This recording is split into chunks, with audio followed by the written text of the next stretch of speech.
To begin this process properly, you'll want to navigate to YouTube's homepage where you'll locate the search function prominently displayed at the top of the interface. Carefully enter keywords related to the type of content you wish to repurpose. In this particular case, we're focusing on African folk narratives as our example. The critical factor at this initial stage is identifying content that's currently gaining significant traction.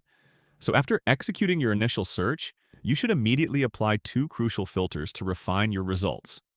First, activate the Filters drop-down menu and select the View Count Sorting option, which reorganizes the results to prioritize videos with the highest view counts. Then, re-access the same filter menu, and this time navigate to the Upload Date section, choosing the This Week parameter.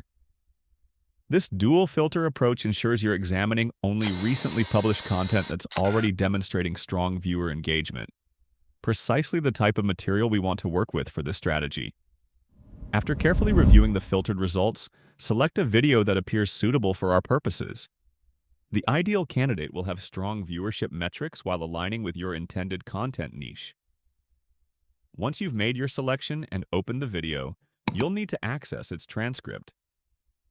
Scroll downward past the video player until you reach the description section, then click the More option to expand this panel fully. Continue scrolling to the very bottom of this expanded description, where you'll find the transcript option. Click this, then locate and select the three-dot menu icon within the transcript panel. From the options that appear, choose Toggle Timestamps to remove the timecode data, leaving you with a clean text version of the video's content. Now carefully highlight the entire transcript text and copy it to your clipboard for use in subsequent steps. The next phase involves utilizing Grok, the artificial intelligence platform developed by Elon Musk's team. This tool functions similarly to other AI assistants, but offers particular advantages for our purposes. Begin by navigating to Grok's web interface and either signing into your existing account or creating a new one if necessary. Once you've gained access to the platform, you'll need to input a carefully crafted prompt that instructs the AI to rewrite the source material while making specific, strategic alterations. The exact phrasing should follow this general structure. Compose a narrative based on Insert Original Video Title here, using the following story as reference but implementing these modifications. Reverse character genders, female to male or vice versa. Relocate geographical settings, for example changing Nigerian locations to Ghanaian or Togolese equivalents, and adjust other identifiable elements while maintaining the core narrative structure. Here is the reference material. Paste copied transcript.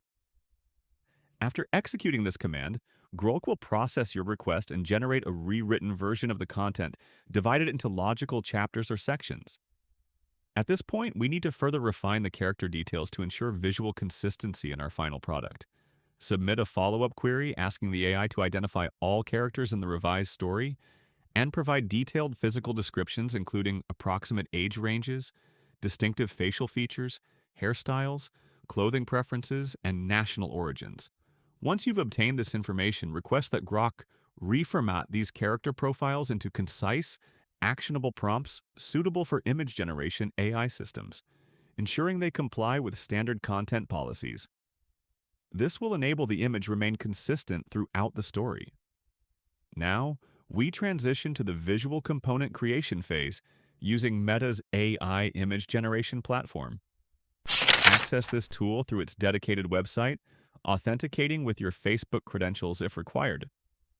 For each narrative segment produced by Grok, you'll take the corresponding image prompt and input it into Meta AI's generation interface. Before creating the images, critically adjust the output specifications by selecting the 16:9 aspect ratio option to match YouTube's preferred dimensions. Generate multiple variations for each prompt, carefully evaluating the results to select the most appropriate visual representation for each story segment. Then download these assets to your local storage. The audio production process requires using Clipchamp's online editing suite. After logging into your account, initiate a new project and navigate to the text-to-speech conversion tool. Here, you'll systematically process each chapter of your rewritten narrative. Paste the text content into the designated field, Then configure the voice settings. For our African folktale example, selecting either Nigerian or South African English voice models will provide the most authentic vocal. The audio production process requires using Clipchamp's online editing suite. After logging into your account, initiate a new project and navigate to the text-to-speech conversion tool. Here, you'll systematically process each chapter of your rewritten narrative. Paste the text content into the designated field, then configure the voice settings. For our African folktale example, selecting either Nigerian or South African English voice models will provide the most authentic vocal quality. Fine-tune the speech parameters, particularly adjusting the playback speed slightly slower, approximately 2% reduction, for optimal clarity and natural flow.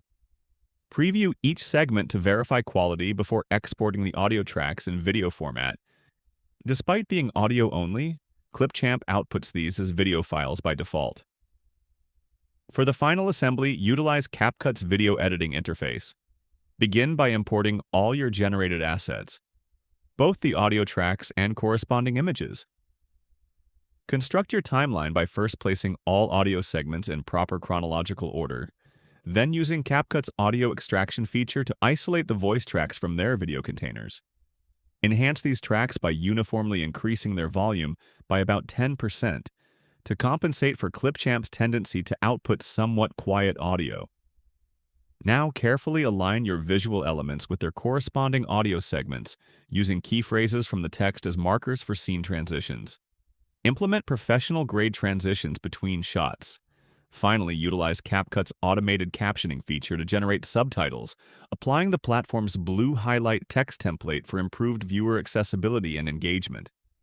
When preparing to publish your remixed content on YouTube, implement a strategic approach to metadata. Craft your title and thumbnail to echo the successful elements of your source video while maintaining sufficient differentiation. For instance, if the original featured a girl running from a spirit, your version might showcase a boy escaping a forest demon. This careful balance of similarity and distinction capitalizes on YouTube's recommendation algorithms while avoiding direct content duplication. The platform's systems naturally suggest structurally similar videos to viewers engaged with particular content themes, meaning your strategically modified version stands to inherit significant exposure from the original viral hit while remaining sufficiently transformed to constitute unique content under YouTube's policies. Emmanuel stood on a small platform in front of a mirror, chuckling as his best friend Kofi snapped photos of him in his tailored wedding suit. His father, Kwame, stood nearby, adjusting the cufflinks with a proud smile. "You look sharp, son," Kwame said. "Amora's going to lose her breath when she sees you walking down the aisle." Emmanuel grinned, turning to check the fit of the suit's jacket. "You think so?" "No doubt," Kofi said, winking. "You're shining, man." Everything felt perfect: the suit, the moment, the anticipation. The wedding was 1 week away in Accra, Ghana. The guest list was set, the venue at Lebody Beach Hotel was booked, the caterer had confirmed jollof rice and tilapia, and the vows were ready. Then Emmanuel's phone vibrated. Expecting a playful text from Amora, he glanced down. Instead, the message read, "I can't go through with this. I'm sorry." No explanation, no follow-up. He froze. Kofi noticed first. What's up?" Emmanuel didn't answer, reading the text, his hands trembling. He stepped off the platform, the polished shoes clicking loudly on the tile floor. Kwame frowned. "What's wrong?" Emmanuel tried calling Amora. It rang once, then went to voicemail. He texted, "What's happening? Please call me." Nothing. Panic crept in, but he stood still, his mind racing. Kofi touched his shoulder. "Talk to me, bro." Emmanuel sank onto a bench in the tailor's shop, still in the suit. Kwame hovered, asking questions, but Emmanuel barely heard him. The world felt distant. He stared at his phone, blinking back tears. The wedding was days away. Guests had booked flights from Kumasi, Tamale, and beyond. The venue was paid for, the dream planned. Now it was gone in one text. He slipped off his tie, his hands cold, and sat in silence, the suit jacket crumpling around him like a broken promise.